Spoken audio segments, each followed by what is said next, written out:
ஐப்பசியில் ஓணம் அவிட்டம் சதயம் இவை ஒப்பிலவானார்கள் உலகத்தீர் எப்புவியும் பேசு புகழ் பொய்கையார் பூதத்தார் பேயாழ்வார் எப்புவியும் பேசு புகழ் பொய்கையார் பூதத்தார் பேயாழ்வார் தேசுடனே தோன்று சிறப்பால் ஐப்பசியில் ஓணம் அவிட்டம் சதயமிவை ஒப்பிலவானார்கள் உலகத்தீர் எப்புவியும் பேசு புகழ் பொய்கையார் பூதத்தார் பேயாழ்வார் தேசுடனே தோன்று சிறப்பால்.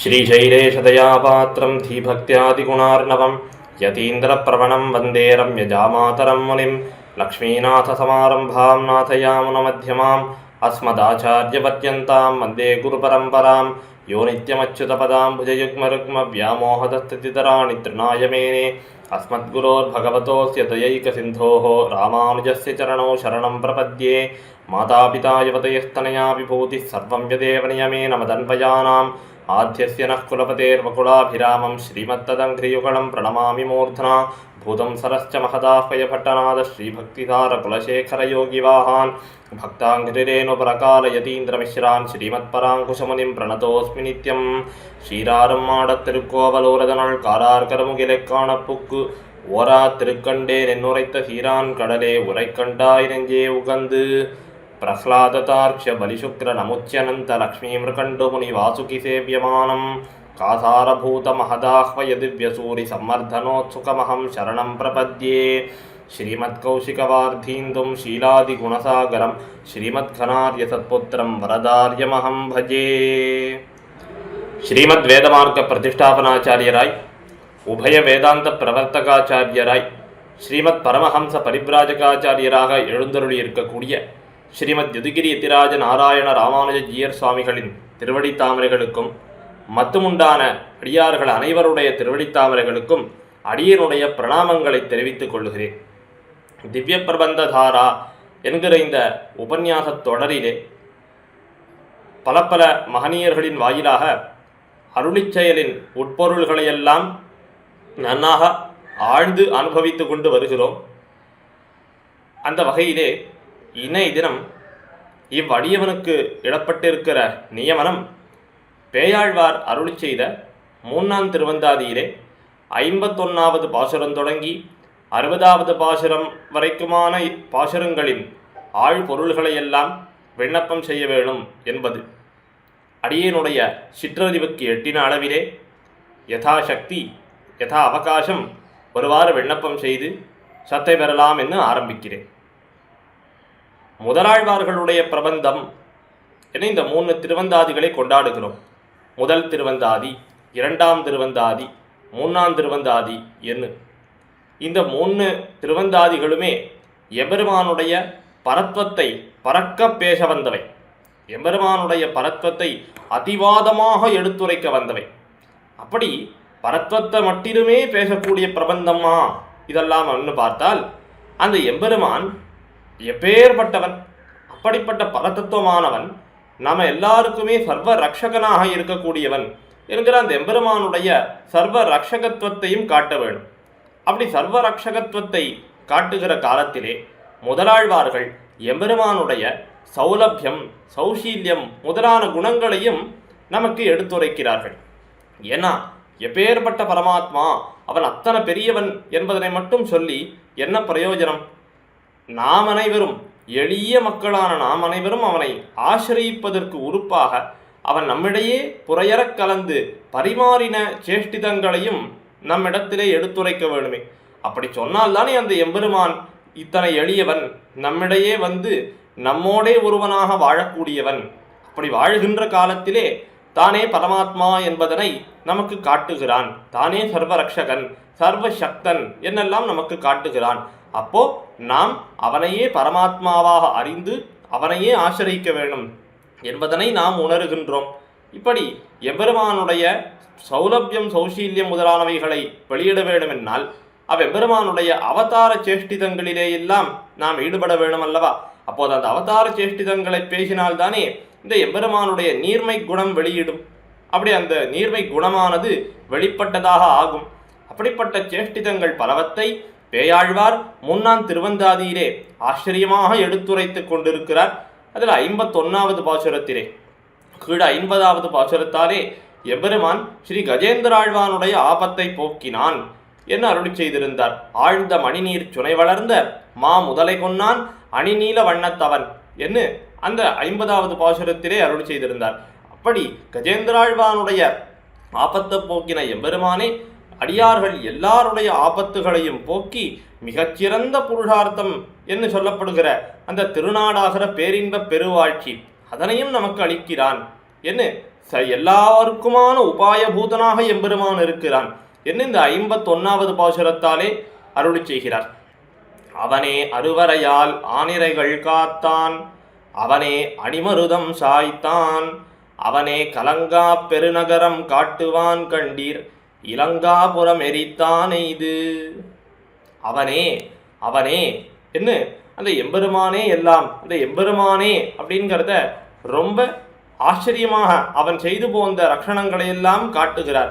அருவரையால் ஆனிரைகள் காத்தான், அவனே கண்டீர். இப்படி அந்த அவனேங்கிறத பின்னாடி சேர்த்துக்கணும். நம்ம அருவரையால் ஆனிரைகள் காத்தான், அவனே கண்டீர், அணிமருதம் சாய்த்தான், அவனே கண்டீர், எய்து இலங்காபுரம் எரித்தான், அவனே கண்டீர், கலங்கா பெருநகரம் அவனே காட்டுவான் கண்டீர் என்று நாம் இதனை புரிந்து கொள்ள வேணும். இப்போ முதலிலே அருவரையால் ஆனிரைகள் காத்தான், அவனே கண்டீர். ஒருவராலும் அசைக்க முடியாததான் அந்த கோவர்தன மலையினை ஏந்தி இந்த இந்திரன் பொழிந்த கல் மாரியிலிருந்து ஆயர்களையும் ஆனிரைகளையும் அந்த எம்பெருமான் ரட்சித்தருளினானே. அவனே இப்போ அவனே ரட்சித்தான் என்ன எதனாலும் சொல்ல வேணும் அப்படின்னா, ரட்சிக்கும் போது வேறொரு துணையை அவ்வெம்பெருமான் நாடுவதே கிடையாது. ஏன்னா ஆயர்களை ரட்சித்தான், ஆனிரைகளை ரட்சித்தான் என்று பார்க்கிறோம். ஆனிரைகள்ல பசுக்கள், அந்த ஆனிரைகளை ரட்சிக்க வேண்டிய பொறுப்பு யாருடையது? ஆயர்களுடையது. அப்ப ஆனிரைகள்லாம் ரக்ஷ வர்க்கங்கள், அதை ரட்சிக்க வேண்டிய ரட்சகர்கள்லாம் யாருன்னா ஆயர்கள். அப்ப அந்த ரட்சகர்களையும் சேர்த்து இந்த எம்பெருமான் தானே ரட்சித்தானே. அப்ப கண்டி இதையெல்லாம் பாருங்கோ. அப்ப நோவுபட்டிருந்த காலத்திலே ரக்ஷ வர்க்கத்தோடு சேர ரட்சகர்களையும் சேர பிடித்து யாரெல்லாம் உலகத்துல தங்களை ரட்சகர்களாக நினைத்திருக்கிறார்களோ அனைவரையுமாக சேர்த்து அவ்வெம்பெருமான் தானே ரட்சிக்கிறான் அப்படிங்கிறது தெரியறதே. அப்போ அவனே அருவரையால் ஆனிரைகள் காத்தான், அடுத்து அணிமருதம் சாய்த்தான், அவனே கண்டீர். ஒன்னுக்கொன்னு இடைவெளி இல்லாமல் பிணைந்து நின்றிருந்ததான 2 மருத மரங்கள், அந்த 2 மரங்களையும் யசோதையினுடைய துணையேதும் அழைக்கவில்லை. ஏன்னா எம்பெருமான் அப்போது சிறு குழந்தை அல்லவா, உரல்ல கட்டி போட்டிருந்தா அந்த உரலோடே சேர்ந்த வெம்பெருமான் அந்த 2 மருத மரங்களுக்கு இடையிலே நடந்தான். அந்த உரலோடே சேர்ந்து நடந்து அந்த 2 மருத மரங்களும் சாய்ந்து விழும்படியாக நடந்தானே. இதுக்கு யாரையாவது துணைக்கு கூப்பிட்டுட்டானா? யசோதையவோ நந்தகோபரையோ நம்பிமூத்த பிரான் பலராமனையோ யாரையாவது கூப்பிட்டுட்டானா? யாரையும் கூப்பிடவில்லையே. அப்ப 2 மருத மரங்களும் தானே சாய்ந்து விழும்படியாக மற்றொருவர் துணையில்லாமல் தள்ளி விழவிட்டான் என்று பார்க்கிறோம். அடுத்து எய்து இலங்காபுரம் எரித்தான், அவனே கண்டீர். பிராட்டியை கை கொள்ள வேணும், பிராட்டியை பெற வேணும்ங்கிறதுக்காக தன்னுடைய அம்புகளினாலே அந்த இலங்கையின்கிற அந்த ஒரு நகரத்தையே அழித்தானே. அந்த நகரத்தினுடைய தலைவனான ராவணனை வதம் செய்தானே. இப்படி யாருடைய துணையும் இல்லாமல் அந்த இலங்காபுரம் எரித்தான் என்று சொல்லும்படியாக அந்த இலங்கையை எரித்தவன் அவ்வெம்பெருமான் தானே. அடுத்து கலங்கா பெருநகரம் காட்டுவான் கண்டீர். ஆசுர பிரகிருதிகள்லாம் இந்த உலகத்துல வாழ்ந்து கொண்டிருக்கிறார்கள். அதனாலேதான் இவ்வுலகம் கலக்கத்தோடே கூடின நகரமாக காட்டப்படுகிறது. அப்ப இந்த கலக்கத்தோடே கூடின நகரம் இந்த சம்சாரம், கலங்கா பெருநகரம். அங்கு கலக்குவாரும் இல்லை கலங்குவாரும் இல்லை. எந்த உலகம்? திருநாடு. அந்த கலங்கா பெருநகரம் காட்டுவான் எப்படி காட்டுவான்னா, நீ கண்டுகொள்ன்னு வானவர் நாட்டையும் நீ கண்டுகொள்ன்னு ஆழ்வார். அப்படி நீ கண்டுகொள்னு சொல்லும்படியாக எந்த விதமான உபாயமும் அனுஷ்டியாத நம் எல்லாருக்கும் காட்டிக் கொடுக்கக்கூடியவன் அவன்தானே. இப்படி கலங்கா பெருநகரையும் அவனே காட்டுவான். இப்ப இதுல இருந்து நம்ம ஒரு விஷயம் தெரிஞ்சுக்கலாம். அவனே அறுவரையால் ஆணிரைகள் காத்தான் அப்படின்னு சொன்னார். ஆணிரைகள்னா அவை அறிவொன்னும் இல்லாதவைகள், அப்ப அறிவில்லாத பசுக்கள். அடுத்து அவனே இலங்காபுரம் எரித்தான். இலங்காபுரம் எரித்தது எதுக்காக? பிராட்டியை பெற வேணுங்கிறதுக்காக. அப்ப பிராட்டி அறிவில் சிறந்தவள். அப்ப பாருங்கள், அறிவில் சிறந்த பிராட்டி ஒரு புறம், அறிவே இல்லாத ஆணிரைகள் ஒரு புறம். இப்ப இவ்விரண்டுத்துக்கும் ஒரு வாசி இல்லை, ரெண்டுத்துக்கும் வித்தியாசமே இல்லைங்கிறார் ஆழ்வார். எதனால் இது ரெண்டுத்துக்கும் வித்தியாசம் இல்லை அப்படின்னு பார்த்தால், இந்த பிராட்டியானவள் தன்னுடைய ரட்சணத்திலே இழியவில்லை, ஆணிரைகளும் தங்களுடைய ரட்சணத்திலே இழியவில்லை. எதனாலே? சரி, ஆணிரைகள் இருக்கட்டும், அவைகள் தங்களை ரட்சித்துக் கொள்ளக்கூடிய சக்தி இல்லாதவைகள். பிராட்டியே இழியவில்லை என்று கேட்டால், பிராட்டி தானே ஸ்ரீராமாயணத்தில் அருள் செய்கிறாள், தத்தஸ்ய சதுருஷம் பவேது. அப்படின்னா என்னை ரட்சிக்க வேண்டியது சக்கரவர்த்தி திருமகனுக்கே உரியது, அது அவனுடைய பொறுப்பு அப்படின்னு பிராட்டி சொல்லிட்டதுனாலே அந்த பிராட்டியினுடைய ஞானத்துக்கு விஷயம், அந்த ஞானத்துக்கு சிறப்பு என்ன? அந்த ஞானமானது என்னை ரட்சித்துக் கொள்ளுவதற்கு நான் எந்த உபாயத்தையும் அனுஷ்டிக்க வேண்டியதில்லை, என எம்பெருமானே ரட்சிப்பான், என்னை ரட்சிக்க வேண்டியது அவனுடைய பொறுப்பு அப்படின்னு இருக்கக்கூடிய அந்த நிலை, அதுதான் அந்த ஞானத்துக்கு சிறப்பு. அதனாலதான் ஞானம் உடைமையினாலே பிராட்டிக்கு சிறப்பு, ஞானமின்மையாலே ஆணிரைகளுக்கு சிறப்பு. ஞானேன ஹீனாகா பசுபி சமானாகா என்று சொல்லுவார்கள். இப்ப ஞானத்துல ஹீனம்னா பசுக்கள் அப்படின்ட்டு. அந்த பசுக்களுக்கு என்ன சிறப்பு அப்படின்னா, கண்ணன் பண்ணக்கூடிய ரட்சணத்தை விலக்காது ஒழிகை. நம்மெல்லாம் நமக்கு ஞானம் இருக்கிறதுன்னு நினைத்து கொண்டு இருக்கிறோம், இருக்கிறதுன்னே வச்சுப்போமே. ஆனால் ஒரு ரட்சணத்தை எம்பெருமான் பண்ணுகிறான் என்று சொன்னால், என்னை ரட்சிச்சுக்கிறதுக்கு எனக்கு திறமை இருக்கே அப்படின்னு நம்ம சொல்லிட்டோம்னா அந்த ரட்சணத்தை விலக்குகிறோம் என்ன அர்த்தம். ஆனா ஒரு ஆணிரைகள் இடத்துல போயிட்டு அது பண்ணா, அப்படி நான் உன்னை ரட்சிக்கிறேன் என் பெருமான் கண்ணன் சொன்னான், கண்ணன் ரட்சிக்கிறான் அப்படின்னு தெரிந்து கொண்டு அதை விலக்குவதற்காக தான் தன்னை ரட்சித்துக் கொள்வதற்கு ஏதாவது முயற்சி பண்ணுமான்னா, கண்ணன் ரட்சிக்கிறான் சந்தோஷம் அப்படின்னு அந்த கண்ணன் ஏந்தின அந்த கோவர்தன கிரியின் அடியில போய் சேர்ந்து கொண்டனவல்லவா. அப்படி ஞானம் இல்லாததினாலே ஆணிரைகளுக்கு ரட்சணம், ஞானத்தோடே கூடியிருந்ததினாலே பிராட்டிக்கு ரட்சணம். என்ன ஞானத்தோடே கூடியிருத்தல்? எம்பெருமானுக்கே உரியவள் நான், அப்ப எம்பெருமானே தான் என்னை ரட்சிப்பான், என்னை ரட்சிக்க வேண்டியது அவ்வெம்பெருமானுக்கே உரியது அப்படிங்கிற அந்த ஞானம். அப்போ ஆணிரைகளுக்கும் சரி பிராட்டிக்கும் சரி இப்படி அந்த எம்பெருமானுடைய ரட்சணத்தை தடுக்காதிருக்கிறார்கள், எம்பெருமானே தான் ரட்சிப்பான் என்கிறதிலே திருட விசுவாசத்தோடு இருக்கிறார்கள். இப்படிப்பட்ட அதிகாரிகளுக்கு கலங்கா பெருநகரம் அவனே காட்டுவான் கண்டீர், அவரே காட்ட கண்டால் பரமபதத்தை கண்டுகொள்ளலாம், நம்முடைய முயற்சியாலே யாராலும் கண்டுகொள்ள முடியாது. இனிப்படி அவனே அறுவரையால் ஆணிரைகள் காத்தான், அவனே அணிமருதம் சாய்த்தான், அவனே கலங்கா பெருநகரம் காட்டுவான் கண்டீர், இலங்காபுரம் எரித்தான் இதுன்னு மறுபடியும் மறுபடியும் அவனே அவனே அவனேன்னு சொல்றதுனாலே எல்லா விதமான அனுஷ்ட நிவர்த்தியோடு இஷ்ட பிராப்தியையும் எம்பெருமானே பண்ணினால்தான் உண்டு. நாம் ஒரு உபாயத்தை அனுஷ்டித்து அவைகளை பெற முடியாது என்பதனை இப்பாசுரத்தாலே ஆழ்வார் அத்தியாச்சரியமாக அருளி செய்கிறார். இப்படி 51வது பாசுரம் அது முடிகிற காலத்திலே இலங்காபுரம் எரித்தான் எய்து என்று சக்கரவர்த்தி திருமகனுடைய சரித்திரத்தை பற்றி சொன்னாரோ இல்லையோ, இப்படி சென்ற பாசுரத்திலே சொல்லப்பட்டதான இந்த மிருத சஞ்சீவனம் ராமச்சேஷ்டிதம்னு சொல்லுவாராம் பராசர பட்டர். அப்படிப்பட்ட அந்த மிருத சஞ்சீவனமாய் மாய்ந்தாரையும் உயிர்ப்பிக்க வல்லதான ராமச்சரித்திரத்திலே ஈடுபட்டு மறுபடியும் 52வது பாசுரத்திலே அந்த ராமச்சரித்திரத்தையே விவரணமாக பேசி அவனுடைய உபாய பாவத்தை வெளியிடுகிறார். 52வது பாசுரத்தில் பேயாழ்வார். எய்தான் மராமரம் ஏழும் இராமனாய் எய்தான் அம்மான்மரியை ஏந்திழைக்காய் எய்ததுவும் தென்னிலங்கை கோன் வீழச் சென்னு குரலுருவாய் முன்னிலம் கை கொண்டான் முயன்னு. இந்த சக்கரவர்த்தி திருமகன் என்ன பண்ணினான்?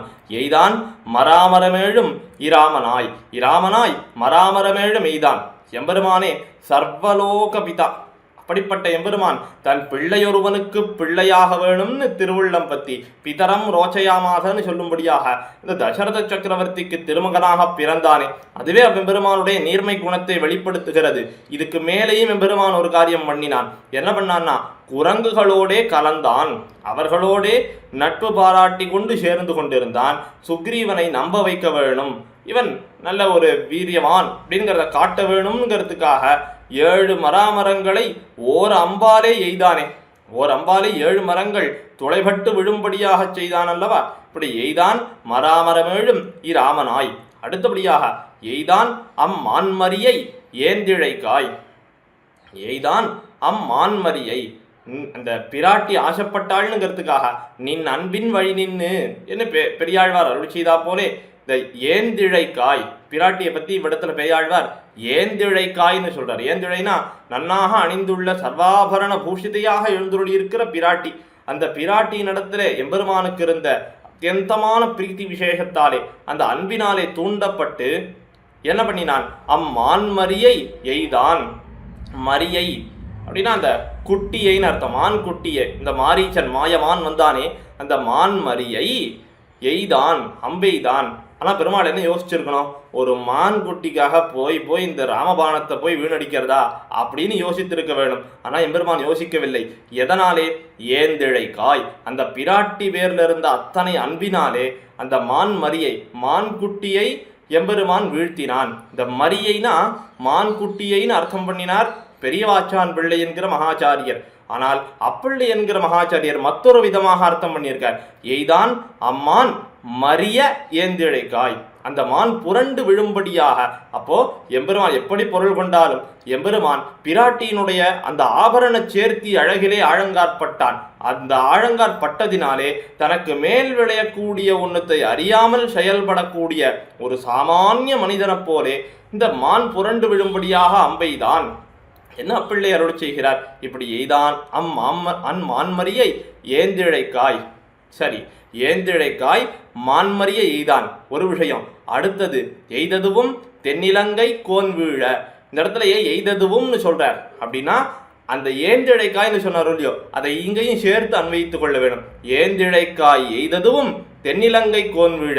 அப்ப அந்த ஏந்திழைக்காய் சர்வாபரண பூஷத்தையான பிராட்டிக்காக ராமபாணத்தை எய்தது இந்த மான்குட்டி மேலையும் எய்தான். தென்னிலங்கை கோன் வீழ, இந்த தெற்கு திக்கில் இருக்கக்கூடிய அழகியதான லங்கை எனும் நகரத்துக்கு நிர்வாககனான இந்த ராவணன் அவன் வீழ்ந்து சரிந்து போகும்படியாக அவன் மேலேயும் அம்பெய்தான். அப்ப பிராட்டிக்காகனு சொல்லும் போது அது மான்குட்டியா இருந்தாலும் சரி ராவணனா இருந்தாலும் சரி, அந்த பிராட்டி கேட்டாள் அந்த மான்குட்டி அந்த பிராட்டிக்கு ஒரு நலிவை ஏற்படுத்தினான்ங்கிறதுக்காக ராவணன் மேலே இப்படி வாசிபாராமல் அம்பெய்தினானே எம்பெருமான் அப்படின்னு அதுல ஈடுபடுகிறார் பேயாழ்வார். இப்படி அடுத்தபடியாக சென்னு குரலுருவாய் முன்னிலம் கை கொண்டான் முயன்னு. பிராட்டிக்காக பண்ணின உபகாரம் மாத்திரமா என்று பார்த்தால் இந்த முதலாழ்வார்கள் பொதுவாகவே ரொம்ப ஆச்சரியமாக ஈடுபடக்கூடிய திரிவிக்ரமாவதாரம்.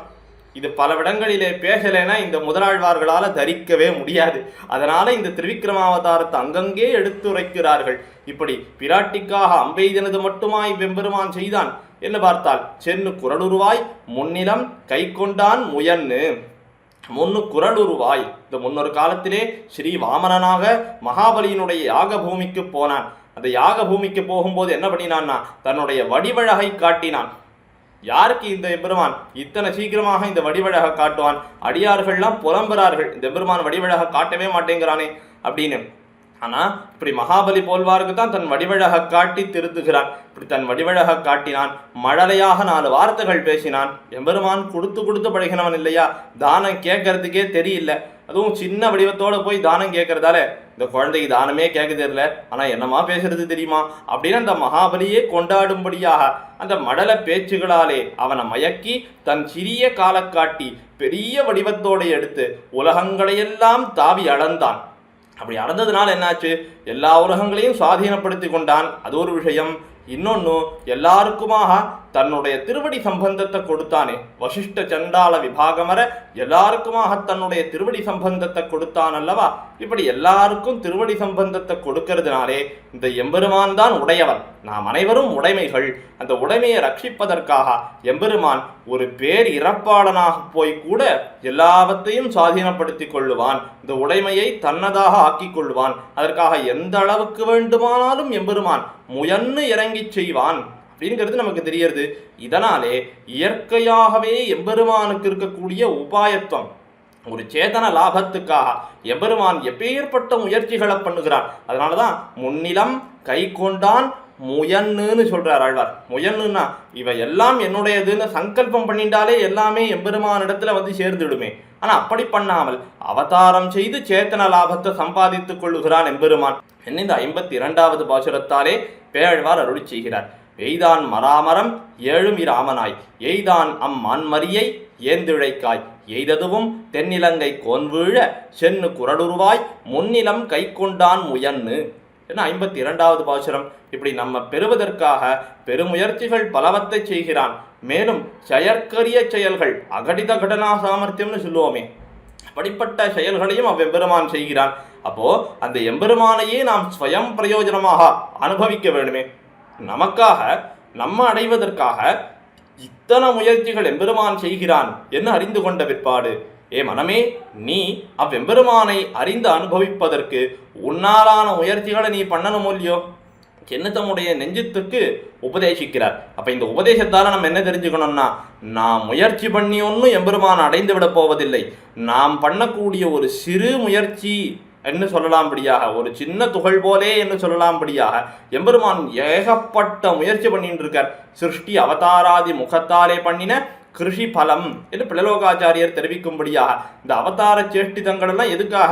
சேதனர்களை பெறுவதற்காக. இந்த சேதனர்களை பெறுவதற்காக அவன் பண்ணக்கூடிய முயற்சிகளை எல்லாம் பார்த்தால் நாம் என்ன பண்ணலாம்னா, அவனை அனுபவிக்கிறதுக்கு கொஞ்சோண்டு முயற்சி பண்ணலாம்.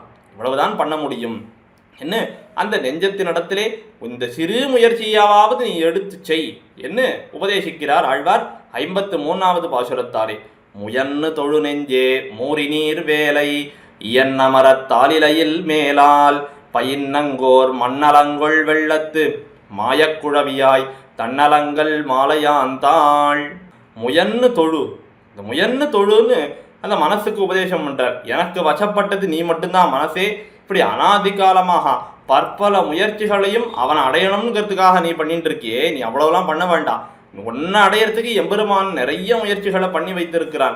இப்படி அந்த எம்பெருமானுடைய திருவடிகளிலே உன்னாலான முயற்சிகளை நீ செய்து ஆசிரியிக்கப்பார். அது மட்டும்தான் நீ பண்ண முடியும். அவன் பண்ணினதெல்லாம் உன்னால் அவனுக்கு திருப்பி பண்ணவே முடியாது மனசே.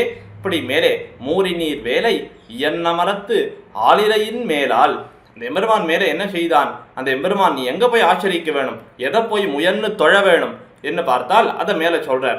மூரி நீர் வேலை என்ன மரத்தாளிலையின் மேலால் அண்ணாக அலையெறியக்கூடிய நீரை உடையதான ஒரு கடலிலே என்ன மரத்து ஆளிலையின் மேலால் ஒரு ஆலமரத்தினுடைய அப்போது தளிர்த்த ஒரு இலை, அந்த இலையின் மேலே பயின்னு நெருங்காலும் சயனித்திருந்து அப்படி பயின்னு அங்கோர் மண்ணலங்கொள் வெள்ளத்து, அங்கு அப்படின்னா அடியார்கள் எல்லாரும் ஆச்சரியப்படக்கூடிய ஒரு இடத்திலே. அது எப்படிப்பட்ட இடம் என்னால் முதல் திருவந்தாதியில பொய்கையாழ்வார் அருள் செய்தாரே, பாலந்தனதுருவாய் ஏழுலகுண்டு ஆளிலையின் மேலன்னு நீ வளர்ந்த மெய்யன்பர், ஆலன்னு வேலை நீர் உள்ளதோ விண்ணதோ மன்னதோ சோலை சூழ் குன்னெடுத்தாய் சொல்லு. இப்படி ஆளிலையிலே எம்பெருமான் சயனித்தான் என்று பார்க்கிறோமே. எம்பெருமானே இப்பதான் எனக்கு ஒரு சந்தேகம் வருதுன்னார் பொய்கையாழ்வார். ஏன் அப்படின்னா, அந்த ஆள்னு இருக்கே அது எங்கிருந்து வந்தது? அது இந்த பார்க்கட இந்த நீரிலிருந்து வந்ததா, இல்லது வானத்திலிருந்து இருந்ததா, இல்லை பூமியில இருந்ததா என்ன அந்த எம்பெருமானிடத்திலேயே கேட்கும்படியாக ஆழ்வார்கள் இப்போ பொய்கையாழ்வார் போல்வார்னா இப்படி கேள்வி கேட்டு ஈடுபடும்படியான ஒரு சரித்திரம் எதுன்னா இந்த எம்பெருமான் ஆளிலையிலே சயனித்தான் என்கிற சரித்திரம் அல்லவா. இப்படி இயன்ன மரத்து ஆளிலையின் மேலால் பயின்னு அங்கோர் மண்ணலங்கொள் வெள்ளத்து. இந்த மண் அலங்கொள், இந்த பூமியில எத்தனை நலங்கள் இருக்கு, சம்சாரிகளுக்கு தான் எல்லா நலம், இந்த ஜீவாத்மாக்களுக்கெல்லாம் நல்ல போக்கியமான விஷயங்கள்லாம் இந்த பூமியில இருக்கு. இந்த பூமியினுடைய சிறப்புகள் எதையெல்லாம் இந்த ஜீவாத்மாக்கள் சிறப்புன்னு நினைத்து கொண்டிருக்கிறார்களோ எல்லாவற்றையும் அழிக்கும்படியாக மண்ணலம் கொள் வெள்ளத்து, இவை எல்லாவற்றையும் அழிக்கக்கூடிய அந்த பிரளய வெள்ளத்திலே எம்பெருமான் ஓர் மாயக்குழவியாய் பயின்னு இந்த உடமையாகிற பூமி அப்படி அழிந்து போய்விடாதபடிக்கு தன்னுடைய சிறிய வயிற்றிலே வைத்து எம்பெருமான் ரட்சிக்கிறான் அல்லவா. அப்படிப்பட்ட அந்த சிறிய வயிறோடே கூடினதான அந்த ஒரு சின்ன குழவி, ஓர் மாயக்குழவியாய் ஆச்சரியமான குழந்தையாகிய கண்ணன்.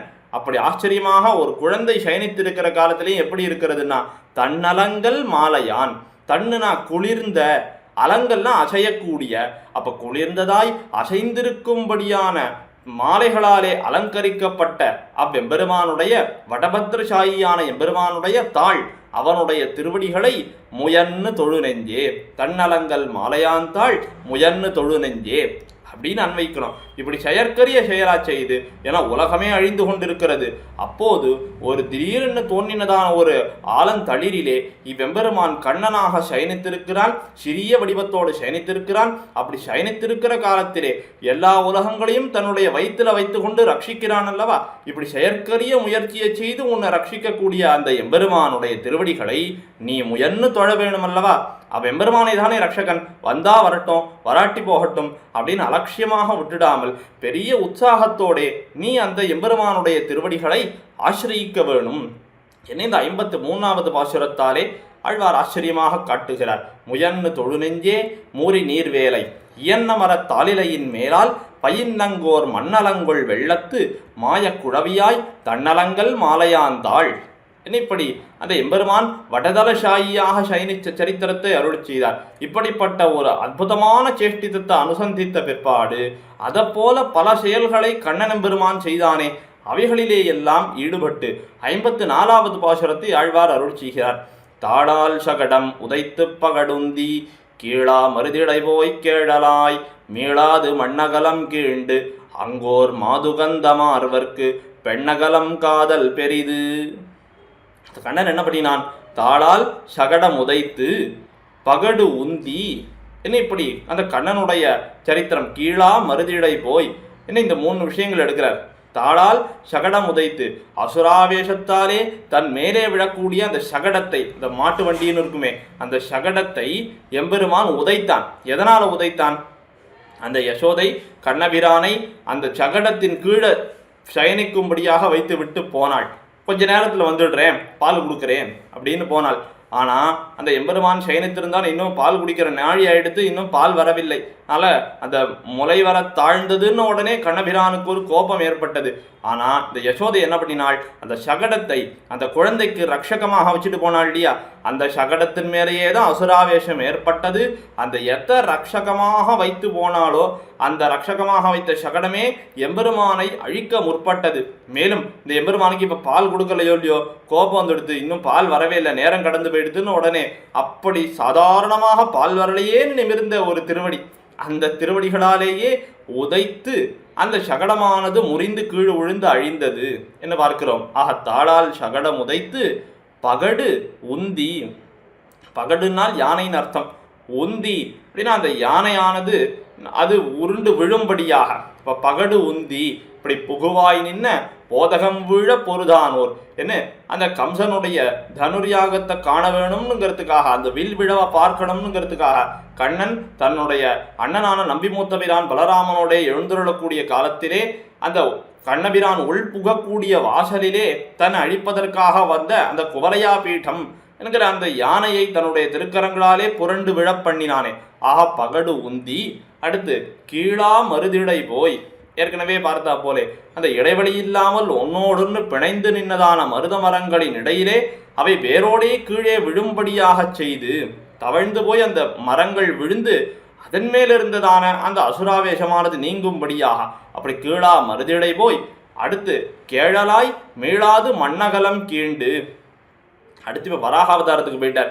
கேழலாய் மீளாது மண்ணகலம் கீண்டு. இப்படி தன்னுடைய பெருமை தான் எப்பேற்பட்டவன், அந்த தன்னுடைய பெருமை எல்லாவற்றையும் பாராமல் பண்டொரு நாள் மாசுடம்பில் நீர்வாரா மானமிலா பன்னியாம் ஆண்டாள் அருள் செய்தா போலே இப்படி பன்னியுரு கொண்டு இந்த மிருகஜாதியிலேயே தாழ்ந்ததான ஒரு மிருகத்தினுடைய உருவத்தை கொண்டு அந்த உருவத்துக்கு தக்க செயலை செய்ய தயங்காதவாறு அந்த பிரளய ஜலத்திலே மூழ்கி கிடந்த பூமி பிராட்டியை இடந்தெடுப்பதற்காக தானும் அந்த பரப்ப உடையதான அந்த ஜலத்திலே குதித்து அந்த பூமி பிராட்டி தன்னுடைய தந்தத்தாலே இடந்தெடுத்து கொண்டு வந்தான் அல்லவா. இப்படி கேழலாய் மீளாது மண் அகலம் கீண்டு.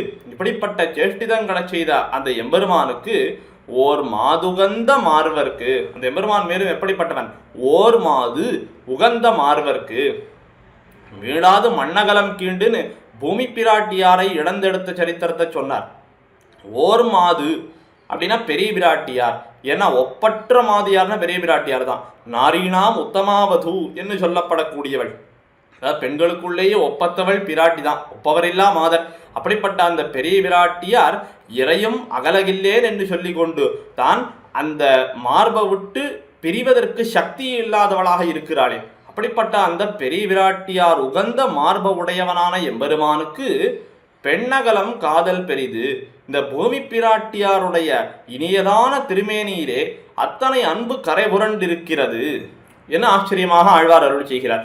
மேலும் இந்த ஓர் மாது அப்படிங்கிற இடத்திலே பெரிய பிராட்டியார் அல்லாமல் பூமி பிராட்டியார் என்னும் கொள்ளலாம். அப்போ அங்கு ஓர் மாதுகந்த மாறுவர்க்கு இந்த பூமி பிராட்டியாரை அணைத்து கொண்ட திருமார்ப உடையவனான எம்பெருமானுக்கு பெண்ணகலம் காதல் பெரிது. அந்த பூமி பிராட்டியினுடைய திருமேனியிலே அத்தனை ஆசை, எத்தனை ஆசை அந்த பூமி பிராட்டியினுடைய திருமேனியில எம்பெருமானுக்குன்னா ஆழ்வார் திருவாய்மொழியில் அருள் செய்கிறார். கிடந்திருந்து நின்னடந்து கேழலாய் கீழ்புக் கிடந்திடும் தன்னுள் கரக்கும் உமிழும் தடம்பெருந்தோள் ஆரத் தழுவும் பாரென்னும் மடந்தையை மால் செய்கின்னமால் ஆர்காண்பாரே. எத்தனை ஆச்சரியமாக அருள் செய்கிறார். இந்த கிடந்து இருந்து நின்று இந்த பூமிக்கு எம்பெருமான் என்னெல்லாம் பண்ணுகிறான் அப்படின்னா, இந்த கிடந்திருந்து நின்னுன்னா ஆச்சரியமாக அருளிச்சவர்கள் நம்முடைய பூர்வாச்சாரியர்கள். புளிங்குடி கிடந்து வரகுணமங்கை இருந்து வைகுந்தத்துள் நின்று ஆழ்வார் அருளி செய்கிறாரே. இப்படி திவதேசங்களிலே எல்லாம் கிடந்த திருக்கோலத்தோடு எழுந்தொழி இருக்கிறான், இருந்த திருக்கோலத்தோடு எழுந்தொழி இருக்கிறான், நின்ன திருக்கோலத்தோடு எழுந்தொழி இருக்கிறான். இதெல்லாம் எங்க எழுதிருக்கான்னா அர்ச்சாவதாரத்தோடு இந்த பூமி பிராட்டியில தான் எழுந்தொழி இருக்கிறான். அப்ப கிடந்திருந்து நின்று இதெல்லாம் பூமி பிராட்டி பேர்ல இருக்கிற அளவத்த அன்பினால எம்பெருமான் பண்ணுகிறான். கிடந்திருந்து நின்று அளந்து திருவிக்கிரமாவதாரத்திலே அளந்து இந்த பூமி பிராட்டியை தன்னுடையவளாக காட்டிக் கொள்ளுகிறான். அதனாலே கேழலாய் கீழ்புக்கு இடந்திடும். இந்த பூமி பிராட்டியை இடந்தெடுப்பதற்காக மிருகஜாதியிலேயே தாழ்ந்ததான பன்றியுரு கொண்டு கூட போய் அந்த பூமி பிராட்டியை இடந்து ரட்சிக்கிறான். தன்னுள் கரக்கும் பிரளய காலத்திலே தன்னுடைய வயிற்றில் வைத்து கொண்டு ரட்சிக்கிறான். உமிழும், மேலும் இந்த பூமியை நன்னாக சிருஷ்டி செய்ய வேணும்ங்கிறதுக்காக தன்னுடைய வாயிலிருந்து உமிழ்ந்து மேலும் இந்த உலகங்களை எல்லாம் படைக்கிறான். தடம்பெருந்தோள் ஆரத் தழுவும், இதனாலே அந்த பூமி பிராட்டியை நன்னாக தழுவி கொள்ளுகிறான். ஓர் மாதுகந்த மார்வனோலியோ அதனால தழுவி கொள்ளுகிறான். இப்படிப்பட்ட பூமி பிராட்டியை பார் என்னும் மடந்தையை மால் செய்கின்னமால் ஆர் காண்பாரே. மால்னாலே பேர் அன்புடையவன் அர்த்தம். அதனாலதான் பெருமானுக்கு மால்னே பேர். மால் செய்கின்ற மால், அந்த பெரிய பிராட்டியார் பூமி பிராட்டியார் இடத்திலே அன்போடே கூடியிருந்துள்ளவனான எம்பெருமான். இப்படி பெண்ணகலம் காதல் பெரிது. அந்த பெரிய பிராட்டியாருடைய திருமேனியிலே அத்தனை ஆசை உடையவன், பூமி பிராட்டியாருடைய திருமேனியிலே அத்தனை ஆசை உடையவன். இப்ப பூமி பிராட்டியாரிடத்துல ஆசை உடையவன்ங்கிறதுக்கு ஒரு பாசுரம் பார்த்தோமா. அடுத்து பெரிய பிராட்டியாரிடத்துல ஆசை உடையவன் அப்படிங்கிறது எங்க பார்க்கலாம்னா ஸ்ரீராமாயணத்துல பார்க்கலாம். ஏன்னா இந்த ஸ்ரீராமாயணத்துல என்ன ஒரு ஆச்சரியமான ஒரு விஷயம் சொல்லப்பட்டிருக்கிறது. பிராட்டி என்ன சொன்னாள்? ஊர்துவம் மாசான் நஜீவேயம். திருவடியின் இடத்துல பிராட்டி சொல்லுகிறாள், இந்த எம்பெருமான் என்னை வந்து ரட்சிக்க வேணும், நன்னாக அப்படி ரட்சிக்கக்கூடிய காலத்திலே அவ்வெம்பெருமான் ரட்சிப்பானென்னு 1 மாச காலம் நான் காத்திருந்து ஜீவித்திருப்பேன்.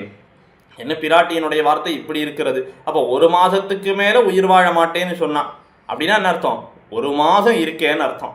ஆனா இந்த பெருமாள் என்ன சொன்னார்? சிரம் ஜீவதி வைதேகி யதி மாசம் தரிஷ்யதி நஜீவேயம் க்ஷணமபி வினாதாம் அசிதேக்ஷணம்.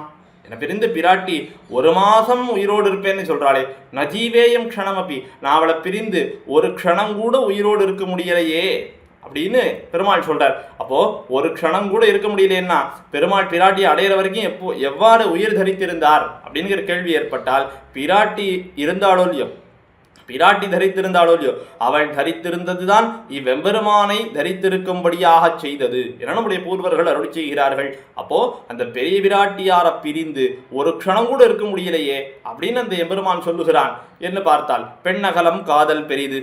மேலும் இதனுடைய சாரமான அர்த்தம் என்ன என்று பார்த்தால், நாம் என்னதான் எம்பெருமானிடத்திலே பக்தியோடு இருக்கிறோம், எம்பெருமானிடத்திலே அன்பு செய்கிறோம் என்று கொண்டாலும் அந்த எம்பெருமான் நம்ம பால் செய்யக்கூடியதான அன்புதான் அதிகம், நாம் பண்ணக்கூடிய அன்பு ஒன்றும் இல்லை அப்படிங்கிறது தான் அர்த்தம்.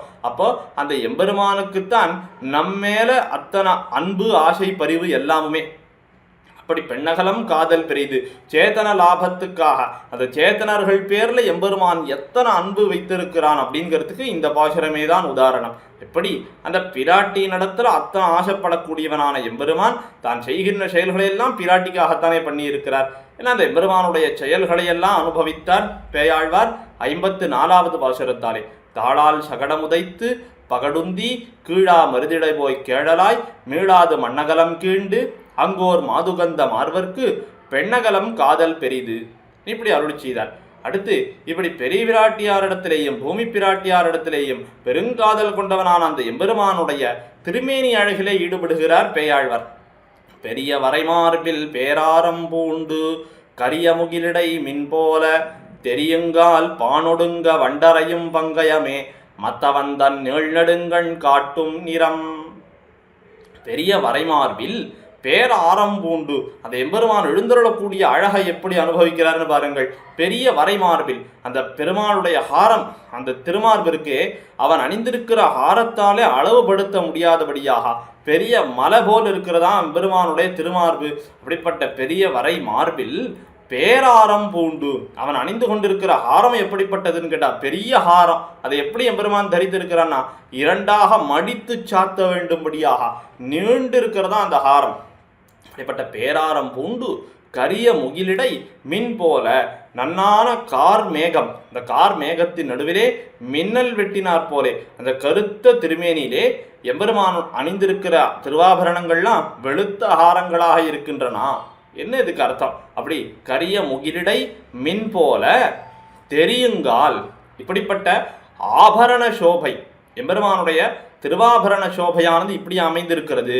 இப்படி ஆபரண சோபையை அனுபவிக்க புகுந்து எம்பெருமானுடைய அவயவ சோபையை அனுசந்திக்க பார்த்தால் எம்பெருமானுடைய திருவாபரணம் இப்படி இருக்கு. பெரிய வரைமார்பில் பேராரம் பூண்டு கரிய முகிலடை மின்போலன்னு சொல்லிட்டார். அந்த எம்பெருமான் திருமேனி அழகு அவயவ சோபையை அனுபவிக்க வேணுமே அப்படின்னு தெரியுங்கால் இவனுடைய அழக அனுபவிக்க பார்த்தால் இந்த ஆபரண சோபையும் அவயவ சோபையும் இவ்வாறு இருக்கின்றனா அப்படின்னு சொல்றார். இந்த தெரியுங்கால்ங்கிறத திரியுங்கால் அப்படின்னு மாற்றியும் பொருள் கொள்ளுகிறார்கள் நம்முடைய பூர்வர்கள். அப்ப திரியுங்கால்னா பெரிய வரைமார்பில் பேராரம் பூண்டு கரிய முகிலிடை மின்போல திரியுங்கால். இந்த ஆபரணங்கள் எல்லாவற்றையும் எம்பெருமான் அணிந்து கொண்டு நன்னாக திரியுங்கால், நன்னாக நடையாடினால் புறப்பாடுகள் எல்லாம் சேவிக்கிறோமே இன்னென்ன திருவாபரணங்களை சாத்தின்னு இருக்காருன்னு அப்படி நடையோடு அழகான பெருமாள் எழுறாரு இல்லையா, அப்படி அந்த எம்பெருமான் திரியுங்கால் அப்படின்னு ஒரு பாடம். இப்படி எம்பெருமான் தன்னுடைய அடியார்களை இழுப்பதற்காக இத்தனை ஆபரணங்களை எல்லாம் சாத்தி கொண்டு இத்தனை வஸ்திரங்களை எல்லாம் தரித்து கொண்டு இதை பார்க்கறதுக்குனே கோயிலுக்கு நிறைய பேர் வராளோ இல்லையோ. பெருமாள் இன்ன கலர்ல வஸ்திரம் சாத்தின்னு இருந்தார், நன்னா பெருமாள் மாங்காய் மாலை சாத்தின்னு இருந்தார், புரிநக மாலை சாத்தின்னு இருந்தார், நன்னா கல்லழைச்ச சங்க சக்கரம் சாத்தின்னு இருந்தார். இப்படியெல்லாம் அந்த ஆபரண சோபையை அனுபவிக்கிறதுக்குனே அடியார்கள் இருக்கார்களே. ஆனால் அவள் அனுபவிச்சது என்னன்னு பார்த்தா சங்கையும் சக்கரத்தையுமா இருக்கும். ஆயுதங்களை போய் இப்படி அனுபவிக்கிறார்களேனா அடியார்களுக்கு ஆயுதங்கள் ஆபரணங்களாக தோத்துகின்றன. அப்போ எம்பெருமானுடைய இந்த திருமேனி அழகு அவன் சாத்தி கொண்டிருக்கிற அந்த திருவாபரணங்கள் இதெல்லாம் எதுக்காக? அடியார்கள் அனுபவிக்கிறதுக்காக தான். இதை போட்டு தான் அழகு பார்த்துன்னு என்ன பண்ணிக்க போறார் அவாப்த சமஸ்த காமன். அவர் இதையெல்லாம் அணிந்து கொண்டு அவருக்கு ஒரு அதிசயம் ஏற்பட வேணுங்கிறது இல்லையே. அப்படி இருக்கக்கூடிய எம்பெருமான் நதே ரூபம் நச்சாகாரோ நாயுதானி நிச்சாஸ்பதம் ததாபி புருஷாகாரோ பக்தானாம் துவம் பிரகாசதே. என்ன இப்படி ஜிதந்தே ஸ்தோத்திரத்திலே எம்பெருமானை நாமும் வணங்குகிறோமே. இந்த எம்பெருமானுடைய திருமேனி என்ன, அந்த எம்பெருமான் திருமேனியினுடைய வடிவம், அவ்வெம்பெருமான் தரித்திருக்கிற திவ்ய ஆயுதங்கள் இது எல்லாமுமே எதுக்காகன்னா அடியார்கள் அனுபவிக்கிறதுக்காகத்தானே. இப்படி இருக்கக்கூடிய அந்த எம்பெருமானுடைய அந்த திரியுங்கால் அந்த வடிவழகானது எப்படிப்பட்டு இருக்கிறது என்று பார்த்தால் மத்தவந்தன் நெடுங்கண் காட்டும் நிறம். இப்படி அந்த எம்பெருமானுடைய கரிய முகிலிடை மின் போல அனுபவிக்க தகுந்ததாக இருக்கிறது அவனுடைய ஆபரண சோபை. அவனுடைய அவயவ சோபையை அனுசந்திக்க போனால் மத்து அவந்தன் நெடுங்கண் நிறம் அவயவங்களை அனுபவிக்க போனார் இந்த பேயாழ்வார். அப்படி அனுபவிக்க போனவர் அவன்தன் நெடுங்கண் காட்டும் நிறம் கரியவாகி உடைபறந்து மிளிர்ந்து செவ்வரியோடி நீண்டவ பெரியவாய தண்டாமரை கண்கள் அந்த திருக்கண்களை அனுபவிக்க போனார். அந்த திருக்கண்களிலேயே ஒழுந்துடார். இந்த கண்களே கொள்கின்றன. இதை விட்டு மற்றொரு அவயவத்தினிடத்திலே போகும்படியாக என்னுடைய மனசு போக மாட்டேங்கிறது. அந்த நீள்நெடுங்கண் நிறம் அந்த கண்ணுடைய நிறம் எப்படி இருக்கிறதுன்னா பானொடுங்க வண்டரையும் பங்கயமே காட்டும். தாமரை ஒத்த திருக்கண்கள். இந்த தாமரை தானே எப்படிப்பட்டது? பானொடுங்க வண்டரையும் பங்கயம். பானொடுங்க, பான்னா ரெண்டு அர்த்தம். ஒன்று பாணர்கள், இந்த பாட்டு பாடுவதையே தொழிலாக உடைய சமூகத்தை சேர்ந்தவர்கள். பான் ஒடுங்க, அந்த பாடகர்களாகிற பாணர்கள் எல்லாம் ஒடுங்கும்படியாக அழகிதாக ரீங்காரமிடக்கூடிய வண்டுகள் படிந்த தாமரை அப்படின்னு அர்த்தம். மற்றொன்று பாடினாலே பாட்டுன்னு அர்த்தம். அப்போ உலகத்தில் பாட்டுக்கள் என்னென்னலாம் உண்டோ அந்த பாட்டுக்கள் எல்லாம் ஒடுங்கி நிற்கும்படியாக அழகியதான ரீங்காரத்தோட கூடின வண்டுகள் படிந்திருக்கிற தாமரை. இப்படி பானொடுங்க வண்டரையும் பங்கயமே காட்டும். அப்படிப்பட்ட தாமரையவே காட்டக்கூடியவையாக அந்த தாமரை போன்றவையாக அந்த எம்பெருமானுடைய திருக்கண்கள் அமைந்திருக்கின்றன. இப்படி அந்த எம்பெருமானுடைய திருக்கண்கள் அமைந்திருக்கிறதுனாலே மற்றொரு அவயவத்திலே நான் ஈடுபடும்படியான நிலையில் இல்லை. அந்த மற்றொரு அவயவங்களிலே இந்த திருக்கண்கள் என்னை ஈடுபடுத்த விடமாட்டேங்கிறது. அந்த எம்பெருமானுடைய திருக்கண்கள் எப்படிப்பட்டவை என்ன இவ்விடத்திலே எம்பெருமானுடைய ஆபரண சோபை எம்பெருமானுடைய அவயவ சோபை இரண்டினையும் ஆழ்வார் ஆச்சரியமாக அருள் செய்திருக்கிறார். உபனிஷத்தும் கொண்டாடுகிறது. நீலதோயத மத்தியஸ்தா வித்யுல்லேகே வபாஸ்வரா. இந்த எம்பெருமானுடைய திருமேனி எப்படிப்பட்டது? நன்னாக நீலமுண்ட மின்னன்ன மேனி பெருமான் என்ன ஆழ்வார் திருவிருத்தத்தில் அருள் செய்தா போலே அந்த எம்பெருமானுடைய திருமேனியானது அமைந்திருக்கிறது.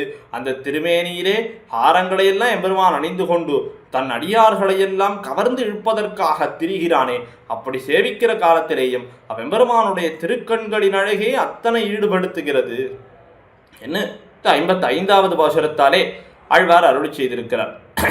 பெரிய வரைமார்பில் பேராரம் பூண்டு கரிய முகிலடை மின் போல தெரியுங்கால் பானொடுங்க வண்டரையும் பங்கயமே மத்தவன் தன் நீழ்நெடுங்கண் காட்டும் நிறம்.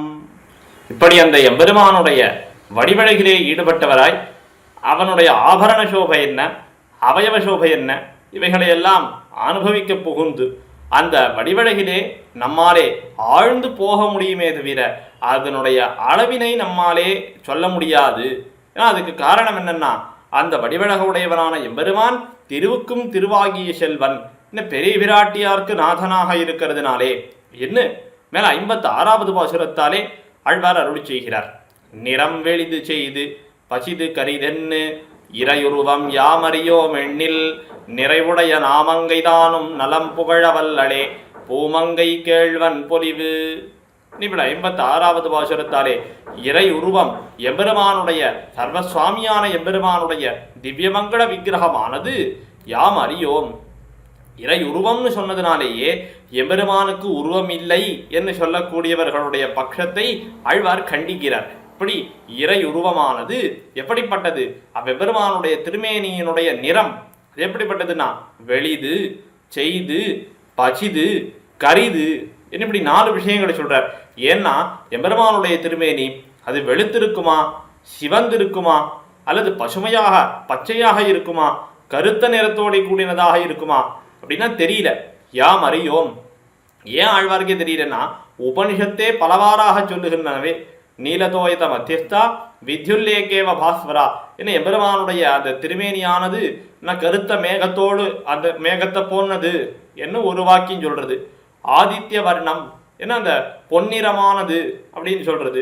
புருஷம் கிருஷ்ண பிங்களம் என்ன அந்த மஞ்சளும் கருப்பும் சேர்ந்ததான ஒரு நிறத்தோடே கூடினது என இப்படி பலவாறாக சொல்லுகிறது. அப்போ உபனிஷத்துக்கே எம்பெருமானுடைய திருமேனி எப்படிப்பட்டதுன்னு சொல்ல தெரியலையே. எதனாலேன்னு கேட்டால் எம்பெருமான் அணிந்திருக்கிற திருவாபரணங்கள் எம்பெருமான் திருமார்பல தரித்திருக்கிற பெரிய விராட்டியார் மேலும் எம்பெருமான் ஏந்தி இருக்கிற திவ்ய ஆயுதங்கள் அவன் சாத்தி இருக்கக்கூடியதான வஸ்திரங்கள் இவைகளினுடைய வர்ண சேர்த்தியாலே அவையெல்லாம் இவ்வெம்பெருமான் திருமேனி நிறத்திலே வந்து சேருகிறபடியாலே எம்பெருமானுடைய திருமேனி நிறமானது இன்னதுன்னு உபனிஷத்துகளாலேயே சொல்ல முடியலையே. அப்ப தன்னாலேயும் அதை சொல்ல முடியல. அதனால ஆழ்வார் இறையுருவம் யாம் அறியோம் எண்ணில் இப்படி ஆராய்ந்து பார்த்தால் எம்பெருமானுடைய திருமேனி நிறம் இன்னதுன்னு சொல்ல தெரியல. மேலும் இந்த எண்ணில்ங்கிறத பின்னடியோடு சேர்த்துக்கணும். எண்ணில் நிறைவுடைய நாமங்கைதானும் நலம் புகழ வல்லளே. நாமங்கை அப்படின்னா இவ்விடத்திலே ரெண்டு பேர் அர்த்தம் பண்ணிக்கலாம். நிறைவுடைய நாமங்கை அப்படின்னா என்ன காட்டிலும் சிறப்புடையவளான நாமங்கை ஆழ்வாரை காட்டிலும் சிறப்புடைய நாமங்கை யார் என்று பார்த்தால் ஹயக்ரீவ பத்னியாக இருக்கக்கூடிய வாக்தேவி பெரிய பிராட்டியார். அந்த பெரிய பிராட்டியாரும் வாக்தேவி தானே. பராசர பட்டர் ஸ்ரீகுணரத்ன கோஷம்னுங்கிற ஆச்சரியமான கிரந்தத்தினை அருளி செய்தார். அதனுடைய தொடக்கத்திலே ஒரு ஸ்லோகத்திலே காட்டுகிறார். அனாக்ராதா வத்தியம் பகுகுண பரீணாகி மனசோ துஹானம் சௌஹார்தம் பரிச்சிதம் விவாதாபி ககனம் பதானாம் சௌப்ராத்ராத் அனிநிமிஷ நிஷேவியம் ஸ்ரவணயோகோ துவமேவ ஸ்ரீர்மஹ்யம் பகுமுகய வாணி விலசிதம் என்று அவளை துதிக்கக்கூடியதான அந்த வாக்வன்மையை அவளிடத்திலேயே பிரார்த்தித்து பெறுகிறார் பட்டர். அப்ப பெரிய பிராட்டியாரும் வாக்தேவி தானே. அப்ப பெரிய பிராட்டியார் நிறைவுடைய நாமங்கையாகும் போது அதுக்கு அர்த்தம் என்னவாகும்? என்னை காட்டிலும் நிறைவுடையவளான பெரிய பிராட்டியார், என்னை காட்டிலும் சிறப்புடையவளான வாக்தேவிதானும் நலம் புகழ வல்லளே, எம்பெருமானுடைய நலம் புகழ வல்லளில்லை அப்படின்னு தெரிகிறது. அல்லது இது பிரம்மாவினுடைய பத்னியான வாக்தேவி அந்த சரஸ்வதி என்ன கொண்டால் எம்பெருமானே காட்ட அவனை நான் கண்டு கொண்டேன், அப்போ அவளை காட்டிலும் சிறந்தவன் நான் என ஆழ்வார் சொல்லுகிறார். அப்ப நிறைவுடைய நாமங்கை தானும் தன்னுடைய ஞான சக்தியாதிகளாலே எம்பெருமானை அறிய முற்படக்கூடிய ஒரு தேவதாந்தரமான சரஸ்வதியானவள் நலம் புகழ வல்லளே, வெம்பெருமானுடைய திருமேனியின் அழக பேச வல்லவளா என்ன கேட்டால் கிடையாதே. இது எதனாலே? இப்படி யாராலும் பேச முடியாத வடிவழக உடையவனாக எம்பெருமான் இருக்கிறதுக்கு காரணம் என்ன பார்த்தால் பூமங்கை கேழ்வன் பொலிவு. அந்த எம்பெருமான் பெரிய பிராட்டியாருக்கு நாதனாக இருக்கிறபடியாலே. ஏன்னா பெரிய பிராட்டியார் சகல ஐஸ்வர்யங்களுக்கும் அதிதேவதையாக இருக்கிறாள் அல்லவா. மேலும் இந்த பிராட்டியை இட்டு எம்பெருமானை பரமாத்மான்னு தெரிந்து கொள்ளுகிறோமே. இது பிரசங்காதி, இது ஒரு ஆச்சரியமான விஷயத்தை விண்ணப்பம் பண்ணுகிறேன். முதலாழ்வார்கள் 3 திருவந்தாதிகள் அருளி செய்தார்கள்னு பார்க்கிறோமே. இந்த 3 திருவந்தாதிகளுக்கும் விஷயம் என்னங்கிறத முதல் பாட்டிலிருந்தே நாம் தெரிந்து கொள்ளலாம். எப்படி தெரிஞ்சுக்கலாம்னா, வையம் தகழியா வார்கடலே நெய்யாக வெய்ய கதிரோன் விளக்காக செய்ய சுடராழியானடிக்கே சூட்டினேன் சொல்மாலைன்னார் பொய்கை ஆழ்வார். அப்ப இதனால என்ன சொல்ல வருகிறார்னா, உபய விபூதிநாதன் யாரோ அவனேதான் பரமாத்மா. உபய விபூதிநாதன்னா நித்திய விபூதியையும் லீலா விபூதியையும் உடையவன். இப்ப வையம் வார்கடல் கதிரோன் என்ன லீலா விபூதியை குறிப்பிட்டார். சுடராழியான், சுடராழினா சுதர்சன ஆழ்வானாகிற நித்திய சூரி. அப்ப நித்திய சூரினுங்கிறதாலே நித்திய விபூதியை குறிப்பிடுகிறார். இப்படி லீலா விபூதியில் இருக்கிற சில வஸ்துக்கள், நித்திய விபூதியில் இருக்கிற ஒருத்தர், இப்படி சொன்னதாலே உபய விபூதியையும் சொன்னதாகவே அர்த்தம் கொள்ள வேணும். இப்படி உபய விபூதிநாதன் யாரோ அவனே பரமாத்மான்னு பொய்கை ஆழ்வார் சொன்னார். ஒருவேளை உபய விபூதிநாதன்னா வேற ஏதான தேவதையாக இருக்குமோ அப்படின்னு நினைக்க கூடாதுங்கிறதுக்காக அடுத்த ஆழ்வார் பூதத்தாழ்வார் முதல் பாட்டில் என்ன அருளி செய்தார்? நண்புருகி ஞானச்சுடர் விளக்கேத்தினேன் நாரணர்க்கு உபய விபூதிநாதன் நாராயணனே அப்படின்னு அருளி செய்தார். அந்த நாராயணன் தானும் ஒரே நாராயணன் ஒருவன் தானா அப்படின்னா அவனுக்கு வேறு சிறப்பு கிடையாதா என்று கேட்டால் இவ்வாழ்வார் திருக்கண்டேன்னு தொடங்கினார். அதனாலதான் திருக்கண்டேன்னு தொடங்கினார். என் ஆழிவண்ணன் பால் திருக்கண்டேன். அப்போ உபய விபூதிநாதன் நாராயணன் தான். ஆனால் அந்த நாராயணன் பரமாத்மான்னு சொல்றது எப்படி சொல்லணும்னா, திருவோடு கூடியிருந்துள்ளவனான நாராயணனே பரமாத்மா அப்படின்னு சொல்லணும். இதுக்கு பல பேர் பிராட்டியும் சேர்த்து இருக்கிறதுனால பிராட்டியும் எம்பெருமான போல பரமாத்ம கோடி அப்படின்னு அர்த்தம் சொல்வார்கள். அப்படி கிடையாது. திருவோடு கூடியிருந்துள்ள நாராயணனே பரமாத்மா, திருவோடு கூடியிருந்துள்ளான், அதனாலே நாராயணன் பரமாத்மா அப்படின்னு இதுக்கு அர்த்தம் கொள்ள வேண்டும். இப்படி எம்பெருமான் பூமங்கை கேள்வனாக இருக்கிறதுனாலே அவனுடைய பொலிவு பூமங்கை கேள்வன் பொலிவு. அப்புறமேயம் ஹி தத்தேஜா எஸ்யசா ஜனகாத்மஜா என்ன, இந்த ஜனகராஜன் திருமகளாரை தன் உடைமையாக கொண்டவனான சக்கரவர்த்தி திருமகனுடைய சிறப்பு அது அளவிட ஒண்ணாதது என்று மாரீச்சனும் அறுதியிட்ட ஒரு விஷயம் அல்லவா. இப்படி எம்பெருமான் பெரிய பிராட்டியாருக்கு நாதனாக இருக்கிறபடியாலே அவனுடைய திருமேனி அழகு அது எப்படிப்பட்டதுன்னு நம்மாலே பேசி தலை கட்ட முடியவில்லை. அதில் ஆழங்காற்பட வேண்டுமானால் நம்ம ஆழங்காற்படலாமே தவிர அது இப்படிப்பட்டதுன்னு நம்மாலே சொல்லி தலை கட்ட முடியாது. ஏன்னா 56வது பாசுரத்தாலே ஆழ்வார் அருளி செய்கிறார். நிறம் வெளிது செய்து பச்சிது கரிதென்னு இறையுருவம் யாமறியோ மெண்ணில் நிறைவுடைய நாமங்கைதானும் நலம் புகழ வல்லலே பூமங்கை கேழ்வன் பொலிவு. இப்படிப்பட்ட அந்த எம்பெருமானுடைய பெருமையை அனுசந்தித்து அவன் திருவடிகளை ஆசிரியிப்பதே நமக்கு சிறப்பு. 57வது பாசுரத்தால் அருளி செய்கிறார். பொலிந்திருண்ட கார்வானில் மின்னே போல் தோன்னி மலிந்து திருவிருந்த மார்பன் பொலிந்த கருடன் மேற்கொண்ட கரியான்கடலே தெருள் தன்மேல் கண்டாய் தெளி. ரொம்ப ஆச்சரியமான ஒரு பாசுரம். இந்த பாசுரத்துக்கு மற்றொரு சிறப்பு என்ன இல்லை, காஞ்சி பிரதிவாதி பயங்கரன் சுவாமி ரொம்ப ஆச்சரியமாக அருளி செய்வர். பெரும்பாலும் இந்த தொண்டை மண்டல திபதேசங்களில் காஞ்சி சுவாமி பிரத்யேகமாக காஞ்சி தேவப்பெருமாள் விஷயமாக இது அருளி செய்வார் இந்த பாசுரத்தை. ஏன்னா பெரும்பாலும் இந்த தொண்டமண்டல திபதேசங்களிலேன்னு பார்த்தால் பிரம்மோற்சவம் 10 நாள் உற்சவம் என்ன எம்பெருமானுக்கு கொண்டாடுகிற காலத்திலே எப்போதும் 3ஆம் திருநாள் காலையிலே கருட சேவையானது கொண்டாடப்படுகிறது. எம்பெருமான் கருட சேவையில எழுந்துள்ளார். அப்ப திவ்ய பிரபந்த சேவாகார கிரமத்தை பார்க்கிறோம்னால் கால வேளைகளிலே எல்லாம் இயற்பா 1000 தான் சேவிக்கப்படும். அப்ப 3ஆம் திருநாள் அன்னைக்கு 3ஆம் திருவந்தாதி அது அனுசந்தானம் செய்யப்படுகிறது. இப்படி பார்க்கிற போது இந்த காஞ்சி சுவாமி ஆச்சரியமாக அருளி செய்வார். ஏன் 3ஆம் திருநாள் இயற்பா கார்த்தாலேருந்து வருது, முதல் நாள் முதல் திருவந்தாதி, அடுத்த நாள் 2ஆம் திருவந்தாதி, 3ஆம் திருநாள் 3ஆம் திருவந்தாதி, இதுக்கு ஒரு கிரமம் இருக்கு. ஆனா அன்னைக்கு ஏன் கருடோத்சவமாகிறது, அன்னைக்கு ஏன் கருட சேவையில் எம்பெருமான் எழுந்துள்ளுகிறான் அப்படின்னா, அன்னைக்கு 3ஆம் திருவந்தாதி சேவிக்கிறோமோ இல்லையோ, 3ஆம் திருவந்தாதியில இப்படி ஒரு பாசுரம் அமைந்திருக்கிறதே, பொலிந்த கருடன் மேற்கொண்ட கரியான் கடலே தெருள் தன்மேல் கண்டாய் தளி. இந்த ஒரு பாசுரத்தை அனுசரித்து தான் எம்பெருமான் அந்த 3ஆம் திருநாளிலே கருட சேவை உற்சவம் கண்டருளுகிறான் என்று காஞ்சி பிரதிவாதி பயங்கரன் சுவாமி இந்த வையங்கண்ட வைகாசி திருநாள் என்று கொண்டாடக்கூடியதான காஞ்சி தேவப்பெருமானுடைய பிரம்மோற்சவம், அந்த உற்சவத்தினுடைய உற்சவ கிரமங்களை பற்றி தெரிவிக்கக்கூடிய காலத்திலே இப்படி ஒரு ஆச்சரியமான அர்த்தத்தை அருள் செய்கிறார். அப்போ பாருங்கள், நம்முடைய பெரியோர்கள் ஒரு திவ்ய தேசத்தில் ஒரு திவ்ய பிரபந்த கிரமம் இந்த உற்சவத்தில் இன்னவாறு சேவிக்கப்பட வேணும், இன்னவாறு அதுக்கு வாகன கிரமங்கள்லாம் அமைய வேணும் என்ன வைத்திருக்கிறார்கள் என்று சொன்னால், அந்த திவ்ய பிரபந்த அனுசந்தானத்தை எவ்வளவு பேணி பாதுகாத்திருக்கிறார்கள்.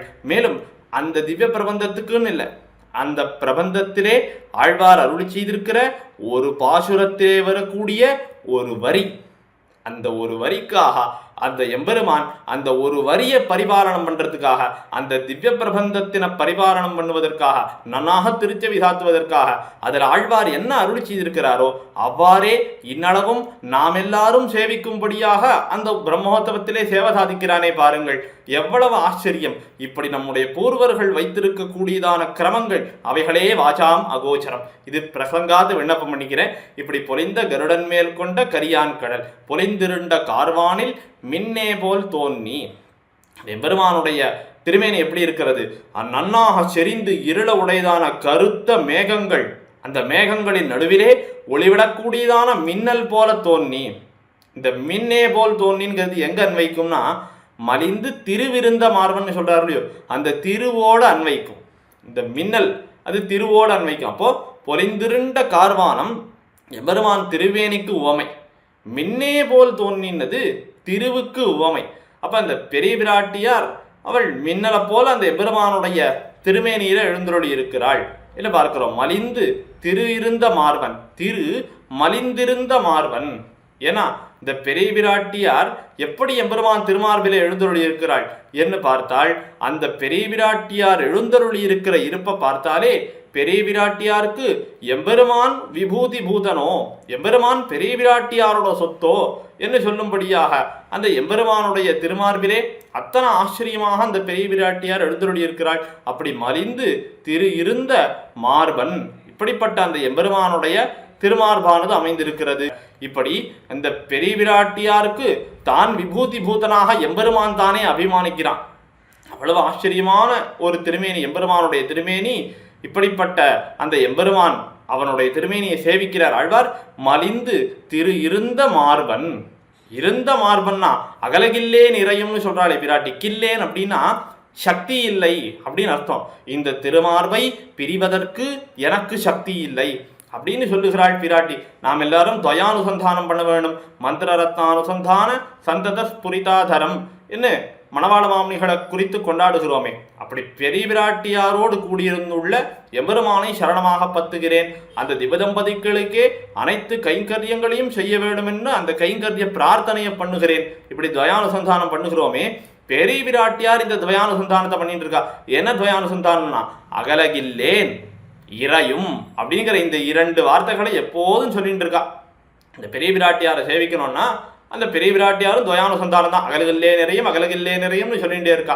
ஏன்னா பெருந்தாகம் எடுத்தவன் அவன் தண்ணீரை அப்படியே எடுத்தெடுத்து வாயில் சாப்பிடுவானான்னா நன்னாக இறைத்து கொள்ளுவான் தன் வேலை. முதல்ல தன்னுடைய ஆயாசம் எல்லாம் தீரும்படியாக அப்படி ஆசையோடு அந்த பருகுவானோ இல்லையோ, அது மாதிரி ஆசையோடு நித்தியவாசம் பண்ணும்படியான திருமார்ப உடையவன் எம்பெருமான். பொலிந்த கருடன் மேல் கொண்ட கரியான். மேல் அந்த எம்பெருமான் எப்படிப்பட்டவன், வேதஸ்வரூபனாக இருக்கிறானே. அந்த கருடன் வேதஸ்வரூபி. தாசசகா வாகனம் ஆசனம் துவஜா யஸ்தே விதானம் யஜனம் திரைமயா. இப்படி இந்த ஆளவந்தார் தம்முடைய ஸ்தோத்திர ரத்னத்திலே கருடனை கொண்டாடுகிறார். தாசகா எம்பெருமானுக்கு அடியவனாக இருக்கிறான் கருடன். சகா எம்பெருமானுக்கு தோழனாக இருக்கிறான். வாகனம் ஆசனம் துவஜகா கொடியாக இருக்கிறான். விதானம் மேல்கட்டி விதானமாக இருக்கிறான். வியஜனம் திருவாலவட்டமாக இருக்கிறான். இப்படி பலவிதமான கைங்கரியங்களை பண்ணுகிறான் இந்த கருடன். இப்படிப்பட்ட அந்த கருடன் பொலிந்த கருடன் மேல் கொண்ட கரியான் கடலே. அப்படி எப்படிப்பட்ட எம்பெருமான் அங்க எழுந்தொள்ளி இருக்கான்னா, அந்த கருடனே செம்பொற் குன்னம் போல் இருக்கிறான். அவன் மேல மைவண்ணத்தில் ஒரு குன்னம் ஏற்பட்டா போலே, அந்த செம்பொற் குன்னு மேலே மைவண்ணத்தாலே ஏற்பட்ட ஒரு குன்னம் போல எம்பெருமான் எழுந்தொள்ளி இருக்கிறான். அப்படி கருத்த திருமேனியை உடையவன் பொலிந்த கருடன் மேல் கொண்ட கரியான் கழலே தெருள் தன்மேல் கண்டாய் தளி. அப்படி அந்த கரியான் கழலே தெருள். தெருள் அப்படின்னாலே ஞானம் அப்படின்னு அர்த்தம். அந்த ஞானம் கனிந்து நலமாக வேணும் அல்லவா, அந்த பக்தி ரூபா பண்ண ஞானம்னு சொல்லுவோம் இல்லையோ. அப்ப தெருள் தன் மேல் இந்த எம்பெருமானுடைய திருவடிகளே தான் ஞானத்தின் பக்குவ நிலையாகிய பக்திக்கு விஷயமாக வேணும். மயர்வர மதிநல மருளினன்னுங்கிறாரோ ஆழ்வார். மதினால் ஞானம், நலம்னா பக்தி. இப்படி மதிநலம்னு சொல்லும்படியாக அந்த தெருள் என்ன சொல்லக்கூடிய ஞானமானது பக்தியாக முதிர வேணும். அது பக்தியாக முதிர்ந்தால் அந்த பக்திக்கு விஷயமாக என்ன இருக்க வேணும், அந்த கரியான் கடலே இருக்க வேணும். என்ன கண்டாய் தெளி, தெருள் தன்மேல் கண்டாய் தெளி. இதை பிரித்து சொல்லாமல் சேர்த்து சொன்னோன்னு வச்சுக்கோங்களேன். தெருடன் மேல் கண்டாய் தெளி. தெருடல் அப்படின்னா தேடப்படக்கூடியது அப்படின்னு அர்த்தம். அப்போ அனுசந்திப்பதற்காக தேடப்படக்கூடியது. இப்படி அந்த அனுசந்திக்கப்பட வேண்டிய ஒரு விஷயம் எதுன்னா எம்பெருமானுடைய திருவடிகளே. கண்டாய் தெளி, நெஞ்சமே தெளி. இந்த நெஞ்சே இந்த எம்பெருமானுடைய திருவடிகளையே நீ பத்தி இருக்க வேணும். என்ன அந்த ஹிருதயத்துக்கு உபதேசிக்கிறார். முயன்னு தொழு நெஞ்சே என்பது போலே. ஆக பொலிந்திருண்ட கார்வானில் மின்னே போல் தோன்னி மலிந்து திருவிருந்த மார்பன் பொலிந்த கருடன் மேற்கொண்ட கரியான் கடலே தெருள் தன்மேல் கண்டாய் தெளி. இப்படி ஆச்சரியமாக அந்த கருடன் மேல் எழுந்தருளி இருக்கிற எம்பெருமான், திருவினை தன்னுடைய திருமார்பிலே உடைய எம்பெருமான், அவன் திருவடிகளையே நாம் பத்தி இருக்க வேணும் ஆழ்வார் தன்னுடைய ஹிருதயத்துக்கு உபதேசித்தார். இப்படிப்பட்ட செல்வத்தை உடையவனான எம்பெருமான் நாம் கண்ணாலே கண்டுகொள்ளலாம்படியாக திருமலையிலே வந்து நின்னானே. இந்த சௌலபியத்தை எங்க போய் பாடுறது? அதனாலே அந்த திருவேங்கடமலையினுடைய அனுபவத்திலே இப்போது ஆழ்வார் ஈடுபடுகிறார். இந்த முதலாழ்வார்கள் மூவருமே திருவேங்கடமுடையானிடத்திலே போர ஈடுபட்டிருப்பர்கள் அல்லவா. செந்தமிழ் வாடுவார் தாம் வணங்கும் தேவர் திருவேங்கடமுடையான். அவர் தான் இயற்பா பெருமாளே. அப்படி இயற்பா பெருமாளான திருவேங்கடமுடையான் இந்த ஆழ்வார்களுக்கு இருக்கிற சிறப்பு, திருவேங்கடமலையினை மங்களாசாசனம் பண்ணினால் திருவேங்கடமுடையான சேவிச்சுட்டு வந்துட மாட்டார்கள். அந்த திருமலையிலே நடைபெறக்கூடிய இயற்கை காட்சி எதையாவது நமக்கு பாசுரத்தில் ரெக்கார்டை எழுதி கொடுத்துடுவா. ஏன்னா அந்த திருமலையில் இருக்கிற ஓரொரு பதார்த்தமும் அது திவ்யக்கு ஸ்தாவர ஜங்கமங்கள் எதுவாக இருந்தாலும் நித்திய சூரிகளே தான் அங்கே அந்த உருவத்தோடு வந்து இருக்கிறார்களோ, அல்லது மற்ற ஆழ்வார்களே தான் அவ்விடத்திலே வந்து இருக்கிறார்களோ என்ன சங்கிக்கலாம்படியாக இருக்கிறது. அப்படிப்பட்ட அந்த இயற்கை காட்சிகளையெல்லாம் தான் நாம் அனுபவிக்கணும். ஆழ்வார்கள் யார் திருமலையில ஏறி போய் எம்பெருமான வணங்கினார்கள்? மலையே திருவுடம்புன்னு அந்த மலையவே திருவேங்கடமுடையானாக கொண்டவர்கள் அல்லவா. அதனாலே அந்த திருமலையிலே நடைபெறக்கூடிய இயற்கை காட்சிகள் எல்லாமே நமக்கு உத்தேசியம் என்பதனால் ஆழ்வார் இவ்விடத்திலே நமக்கு காட்டுகிறார். அதிலே நிறைய இயற்கை காட்சிகளை இந்த முதலாழ்வார்கள் திருமணி செப்பிரான் என்ன திருவேங்கடத்தை பாடின எல்லா ஆழ்வார்களும் பாடியிருக்கிறார்கள். ஆனால் அதில் இது ஒரு காட்சி. தெளிந்த சிலாதலத்தின் மேலிருந்த மந்தி அழிந்த கடுவனையே நோக்கி விளங்கிய வெண்மதியம் தாவென்னும் வேங்கடமே மேலொரு நாள் மண்மதியிற் கொண்டு கொண்டான் வாழ்வு. மண்மதியில் கொண்டுகந்தான் வாழ்வு. அந்த திருவேங்கடமுடையான் திருவுள்ள முகந்து வாழும் இடம். அது எப்படிப்பட்ட திருமலை? தெளிந்த சிலாதலத்தின் மேலிருந்த மந்தி. இந்த தெளிந்த சிலாதலம் நல்ல தெளிந்த ஸ்படிகப்பாறை ஒன்று இருக்கான் திருமலையில. அதன் மேல ஒரு பெண் குரங்கு, மந்தினா பெண் குரங்குன்னு அர்த்தம், கடுவன்னா ஆண் குரங்கு. இப்படி அந்த மந்தியாகிற பெண் குரங்கு ஒரு ஸ்படிக கல்பாறையில உட்காண்டிருக்கு. மேலிருந்த மந்தி அது உட்காந்துருக்குன்னா எப்படி உட்காந்துருக்குன்னா சாதாரணமாக உட்காந்துருக்கல. நன்னாக அந்த கடுவன்னு சொல்லக்கூடிய ஆண் குரங்கை நியமிக்க வல்ல பெருமதோத்த வைத்திருக்கிறதாம் அந்த பெண் குரங்கு. அழிந்த கடுவனையே நோக்கி. அழிந்த கடுவன், அந்த கடுவனும் எப்படி இருக்கிறது அப்படின்னு கேட்டா என்ன ஆச்சரியமாக என்னுடைய அந்த பேடை, என்னுடைய அந்த பெண் குரங்கு அமர்ந்திருக்கிறது. அவள் நம்மை ஏவி காரியம் கொள்வது எப்போதோ அப்படின்னு அந்த பெண் குரங்கினுடைய நியமனத்துக்காக காத்துட்டு இருக்கான் அந்த அன்பே வடிவெடுத்ததான அந்த கடுவன். இப்படி பார்த்தா அந்த அழிந்த கடுவனையே நோக்கி, ஓ இதுக்கு தான் நீ நின்றுட்டு இருக்கியா அப்படின்னு அந்த கடுவனை குளிர பார்க்கக்கூடியதான அந்த பெண் குரங்கு என்ன கேட்கறதுன்னா, விளங்கிய வெண்மதியம் தாவென்னும் வேங்கடமே, எனக்கு முகம் பார்க்கறதுக்கு கண்ணாடி வேணும், அதுக்கு நீ என்ன பண்ணணும்னா அந்த சந்திரனை பிடித்து கொண்டு வா, விளங்கிய வெண்மதியம் தா அப்படின்னு கேட்கறது. எப்படி விளங்கிய வெண்மதியம்னா சந்திரனுடைய களங்கமத்த மேற்புறம் அதை பார்க்கறதா இந்த பெண் குரங்கு. அதை பார்த்து நன்னாக வெளுத்திருக்கிறதே, அதை எடுத்து கொடு, நான் முகம் பார்க்க வேணும் அப்படின்னு இந்த கடுவனை குறித்து கேட்கிறதாம். இப்போ இதுல இருந்து என்ன தெரிகிறதுன்னா, திருமலையினுடைய உயர்த்தி, அது எவ்வளவு உயர்ந்த சிகரம், அவ்விடத்திலிருந்து பார்க்கிற போது இந்த சந்திரனுடைய ஒளி மங்கிய பகுதி நம்ம கண்ணுக்கே தெரியாது, ஒளி விஞ்சிய பகுதி தான் நம்ம கண்ணுக்கு தெரியும். அதனாலே அந்த சந்திரன் இருக்கு பார்த்தியா, அதை நீ எனக்கு எடுத்து கொடு அப்படின்ட்டு கேட்கறதான். இப்படி இந்த கடுவனை பார்த்து இந்த மந்தியானது கண்ணாடி வேணும், சந்திரனை எடுத்துட்டு வா அப்படின்னு கேட்கறது எப்படி இருக்குன்னா, பரமபதத்தில் இருக்கக்கூடிய பெரிய விராட்டியார் அவள் தானே இங்கே அலர்மேல் மங்கையாக வைத்திருக்கிறாள். அந்த அலர்மேல் மங்கையானவள் இந்த சந்திரன் போல பத்த ஜீவாத்மாக்கள் இருக்கார்களே, அவர்களையெல்லாம் நீ கைதூக்கி கொண்டு வா அப்படின்னு இந்த திருவேங்கடமுடையான பார்த்து கேட்கிறது போல் இருக்கிறது. என்ன இதுக்கு சுவாபதேசம். அப்படி மேலொரு நாள் இப்படிப்பட்ட திருவேங்கடமே மேலொரு நாள் மண்மதியில் கொண்டுகந்தான் வாழ்வு, மதியில் மண் கொண்டுகந்தான் வாழ்வு. முன்னொரு காலத்திலே மதியினால் குரல்மானாய் உலகிறந்த கல்வர்க்குன்னு சொல்லும்படியாக தன்னுடைய புத்தி சாதுரியத்தாலே யாச்சித்து மகாபலியினிடத்திலிருந்து யாச்சித்து தேவேந்திரனுக்காக இந்த பூமியை மகாபலியினிடத்திலிருந்து 3 அடி நிலம் தானமாக பெற்று பெரும் பேறு பெற்றா போலே உலகங்கள் எல்லாவற்றையும் சுவாதீனப்படுத்தி கொண்டான் அல்லவா அந்த எம்பெருமான் உகந்து வாழும்படியான மலை. அந்த திருமலையிலே மந்திக்கு சந்திரனை கொடுக்கக்கூடிய கடுவன் மாதிரி இவ்விடத்திலே இந்த ஜீவாத்மாக்களை எல்லாம் புருஷகார பூதையான பிராட்டிக்காக எம்பெருமான் கைதூக்குவதற்காகவே அந்த திருமலையிலே வந்து சேர்ந்திருக்கிறான். ஆக திருமலையிலே காணப்படக்கூடியதான இந்த ஒரு இயற்கை காட்சியானது அதை வர்ணிப்பது போல நமக்கு ஒரு சுவாபதேசத்தையும் இவ்விடத்தில் ஆழ்வார் எடுத்து கொடுத்துட்டார். திருமலையப்பன் அவன் நம்மிடத்திலே பிரேம பரவசனாக இருக்கக்கூடியவன். பெரிய விராட்டியாருடைய புருஷகார கிருத்தியம் அலர்மேல் மங்கையினுடைய புருஷகாரம் என்றைக்கும் வீண் போகாது என்பதனை காட்டக்கூடிய பாசுரமாக இப்பாசுரம் அமைந்திருக்கிறது. ஆக திருமலையினுடைய ஒரு இயற்கை காட்சியையும் இப்படி சுவாபதேசத்தோடு நம்முடைய பூர்வர்கள் அருளி செய்திருக்கிறார்கள்னா அந்த திருமலையே திருவேங்கடமுடையான் தானே. அப்ப அந்த திருவேங்கடமுடையான் இடத்திலே நடைபெறக்கூடிய ஒரு இயற்கை காட்சின்னு சொன்னால் அது பகவத் சம்பந்தம் உடையதாகவே நாம் கொள்ள வேண்டும் என நம்முடைய பூர்வர்கள் காட்டியிருக்கிறார்கள். தெளிந்த சிலாதலத்தின் மேலிருந்த மந்தி அழிந்த கடுவனையே நோக்கி விளங்கிய வெண்மதியம் தாவென்னும் வேங்கடமே மேலொரு நாள் மண்மதியில் கொண்டுகந்தான் வாழ்வு என 58வது பாசுரம் இதோடு நிறைவு பெறுகிறது. அடுத்து 59வது பாசுரத்தாரே இப்படிப்பட்ட புருஷகார பூதையோடே கூடினவனான எம்பெருமான் திருவடிகளை அடைவதே நாம் வாழும் வகையென்னு நான் அறிந்து கொண்டேன் என 59வது பாசுரத்தில் ஆழ்வார் அருளி செய்கிறார். வாழும் வகையறிந்தேன் மைபோல் நெடுவரைவாய் தாழும் அருவி போல் தார்கிடப்ப சூழும் திருமாமணி வண்ணன் செங்கண்மால் எங்கள் பெருமான் அடிசேரப்பெத்து எங்கள் பெருமான் அடிசேரப்பெத்து வாழும் வகையறிந்தேன். எங்களுடைய சுவாமியான திருவேங்கடமுடையானுடைய திருவடிகளை பற்றி அதுவே வாழும் வகை என்பதனை நான் அறிந்து கொண்டேன் என்ன அருளி செய்திருக்கிறார் ஆழ்வார். இப்படி எம்பெருமானுடைய திருவடிகளே தான் உபாயம் என்ன கொண்டால் இந்த உலகத்தில் இருக்கக்கூடிய வியாதிகள் எல்லாம் உண்டே, அந்த வியாதிகளுக்கெல்லாம் நிறைய மருந்துகளை சாப்பிட்றோம், நிறைய கஷாயங்கள்லாம் சாப்பிட்றோம்.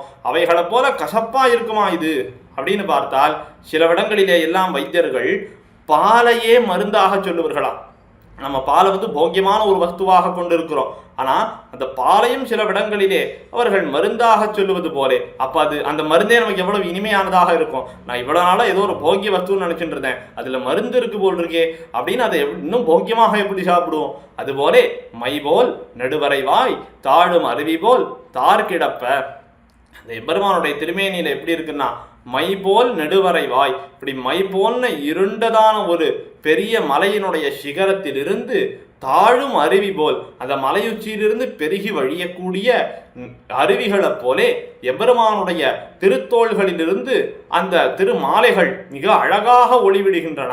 திருமலையில தோமால சேவைன்னு எவ்வளவு பிரசித்தமாக சேவிக்கிறோம். அந்த திருவேங்கடமுடையான் திருமார்பு, அவர் எவ்வளவு உயர்ந்த திருமேனியுடைய பெருமான், அவன் தோள்களிலிருந்து அந்த மாலைகள் இரண்டும் எவ்வளவு ஆச்சரியமாக தொங்குகின்றன. இப்படி தாழும் அருவி போல் தார் கிடப்ப, தார்னா மாலைன்னு அர்த்தம், அப்படி தார் கிடப்ப சூழும் திருமாமணிவண்ணன். இப்படி அந்த தார் கிடக்கும் போது எம்பெருமான எப்படிப்பட்டவன்? சூழும் திருமாமணிவண்ணன், தோளும் தோள் மாலையுமாக நிற்கிறான் எம்பெருமான். அப்படிப்பட்ட அந்த நிற்கக்கூடிய நிலையிலே அவனுடைய திருமார்பிலே அகலகில்லே நிறையமென்னு வளைத்து கொண்டு நித்தியவாசம் பண்ணுகிறாளே பெரிய விராட்டியார். சூழும் திரு மாமணிவண்ணன், இப்படி பெரிய விராட்டியார உடையவனாய் விலைமதிப்பத்த நீல மணிரத்னம் அத்த போல உடைய எம்பெருமானுடைய திருமேனி சூழும் திரு மாமணிவண்ணன் என்று கண்டவர்களுடைய களைப்பையெல்லாம் ஆத்தக்கூடியவனாக அந்த திருமேனி நிறத்த உடையவனாக இருக்கிறான். செங்கண்மால், இந்த செல்வத்தையெல்லாம் நமக்கு காட்டி கொடுக்கக்கூடிய திருக்கண்கள், சிவந்த திருக்கண்களை உடையவனான எம்பெருமான் செங்கண்மால் எங்கள் பெருமான் அடிசேர பெற்று அடியார்களான எங்களுக்கு அடையத்தக்க தலைவனாக இருக்கிறான் திருவேங்கடமுடையான். அவனுடைய அடிசேர பெற்று வாழும் வகையறிந்தேன். சப்தாதி விஷயங்களை எல்லாம் அறிந்து அதனாலே தாழ்ந்து போகாமல் இந்த திருவேங்கடமுடையானுடைய திருவடிகளை அடைந்து வாழும் வகையறிந்தேன் என்ன ஆழ்வார் அருள் செய்திருக்கிறார் இந்த 59வது பாசுரத்தாலே. வாழும் வகையறிந்தேன் மைபோல் நெடுவரைவாய் தாழும் அருவி போல் தார்கிடப்ப சூழும் திருமாமணிவண்ணன் செங்கண்மால் எங்கள் பெருமான் அடிசேரப் பெத்து என ஆச்சரியமாக அருள் செய்கிறார். அடுத்த 60வது பாசுரத்தாலே இந்த சேதனர்கள் எல்லாம் ஆழ்வார் இடத்துல வந்து கேட்டார்கள், நீர் வாழும் வகை அறிந்தேன்னு சொன்னீர். சரி, அந்த வாழும் வகையை அறிவதற்கு முன்னதாக நிறைய தடைகள் ஏற்பட்டிருக்குமே, அதையெல்லாம் எப்படி கடந்தீர்? அதெல்லாம் என்ன ஆச்சு? நாமே இன்னைக்கு உலகத்தில் பார்க்கிறோம், ஏதோ ஒரு பெரிய செயலை சாதித்தவர்கள் அப்படின்னு இருப்பார்கள். அவர்களிடத்துல வந்து ஜனங்கள் என்ன கேட்பா, இப்படிப்பட்ட ஒரு பெரிய செயலை சாதிச்சிருக்கீள், ரொம்ப வாழ்த்துக்கள் உங்களுக்கு. ஆனால் இதை நீங்கள் அடைவதற்கு முன்னாடி உங்களுக்கு என்னென்ன சேலஞ்சஸ் எல்லாம் ஏற்பட்டது, என்னென்னலாம் வந்தது அப்படிலாம் கேட்பாளோ இல்லையோ, அது மாதிரி சேத்தனர்கள்லாம் கேட்குறா. ஏன்னா இதை நீங்கள் எவ்வாறு அடைந்தீர்கள் அப்படின்னு கேட்குறவாளோட இதுக்கு நடுவில் இந்த தடைகள்லாம் வந்திருக்குமே, இதெல்லாம் எப்படி நீங்கள் கடந்தீங்கோ அப்படின்னு தான் கேட்பா முதல்ல. அப்படி ஆழ்வார் இடத்துல வந்து சம்சாரிகள்லாம் கேட்க இந்த தடையெல்லாம் போக்குவதையே இயல்பாக உடையவன் எம்பெருமான் தான். இதை போக்குவதற்கு நான் ஒன்றுமே பண்ணலை, இதெல்லாம் எம்பெருமானே தான் பண்ணினான். அதனால அவனுடைய பொறுப்பாக அது ஆயித்து என்ன 60வது பாசுரத்தில் அருள் செய்கிறார். பெத்தம் பிணைமருதம் பேய்முலை மாச்சகடம் முத்தக்கா தூடுபோய் உண்டுதைத்து கத்து குணிலை விளங்கனிக்கு கொண்டெறிந்தான் வெத்தி பணிலம் வாய்வை துகந்தான் பண்டு. எம்பெருமானே விரோதி நிரசனத்தை பண்ணக்கூடியவன் என்பதனை இப்பாசுரத்தாலே ஆழ்வார் அருள் செய்கிறார். இதை எப்படி அர்த்தம் பண்ணிக்க வேண்டும் என்று பார்த்தால், பெத்தம் பிணை மருதம் பேய்முலை மாச்சகடம் இப்படி 4 விஷயங்கள் எடுத்துக்கோங்க. இந்த கையில் முத்தக்காத்து உடுபோய் உண்டு உதைத்து அப்படின்னு 4 வச்சுக்கோங்க. இப்போ இது ரெண்டுத்தையும் சேர்க்க போகிறோம். பெத்தம் முத்தக்காத்து பிணைமருதம் ஊடுபோய் பேய்முலை உண்டு மாச்சகடம் உதைத்து அப்படின்னு இப்படி இதுக்கு அர்த்தம் பண்ணிக்கொள்ள வேண்டும். ஏற்கனவே முதல் திருவந்தாதியிலே இதுபோல ஒரு பாசுரம் பார்த்திருப்போம்.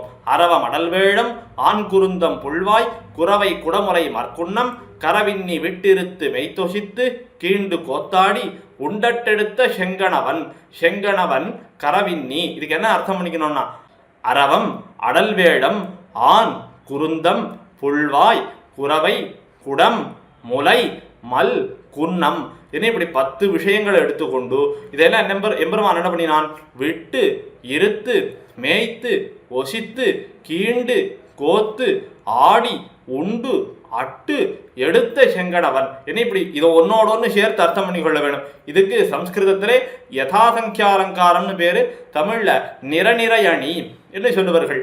இப்படிப்பட்ட இந்த பாசுரம் இவ்வளவு ஆச்சரியமாக அருளி செய்த பாசுரத்தாலே ஆழ்வார் எம்பெருமான் விரோதி நிரசனம் பண்ணினபடியே அருளி செய்கிறார். பெத்தம் மொத்த காத்து, பெத்தம்னா ஆணிரைகள். இப்படிப்பட்ட இந்த ஆணிரைகள் மொத்த காத்து ஒன்னொழியாமல் ரட்சித்து இந்திரனுடைய கல்மழை முதலான பேராபத்துகளிலிருந்து ஒரு சிறிதும் நோவு வராதவாறு அந்த பசுக்களை எல்லாம் ரட்சித்தான். பிணை மருதம் ஊடு போய் ஒன்னோடொன்னு பிணைந்து நின்ன மருத மரங்களின் நடுவே சென்று அவைகளை விழவிட்டான், பொய்மாய மருதான அசுரரை அழித்தான் என்று தெரிவிக்கிறார். பேய் முலை உண்டு தன்னை அழிக்க வேணும்ங்கிறதுக்காக விஷந்தடவின முலையோட வந்த பூதனையினுடைய முளைப்பாறை அமுது செய்து அவளுயிரை மாய்த்தான் எம்பெருமான். அப்படி அந்த பேய் முலை உண்டு மாச்சகடம் உதைத்து பயங்கரமான சகடாசுரன் அவனை தன்னுடைய திருவடிகளாலே உதைத்தான். அதனாலே மாண்டு போனானே சகடாசுரன். இப்படி முத்தக்கா தூடு போய் உண்டுதைத்து மேல் என்ன பண்ணினான்னா கத்து குணிலை விலங்கனிக்கு கொண்டெறிந்தான். நன்னாக ஒரு கண்ணுக்குட்டியின் இடத்துல ஆவேசித்திருந்த ஒரு அசுரனை நன்னாக சுத்தி சுழத்தி விலங்கணிகளாக ஆவேசித்திருந்த ஒரு அசுரன் மேலே விட்டு எறிந்தான். அதனாலே 2 அசுரர்களும் மாய்ந்து போனார்கள். கத்து குணிலை விலங்கனிக்கு கொண்டெறிந்தான்.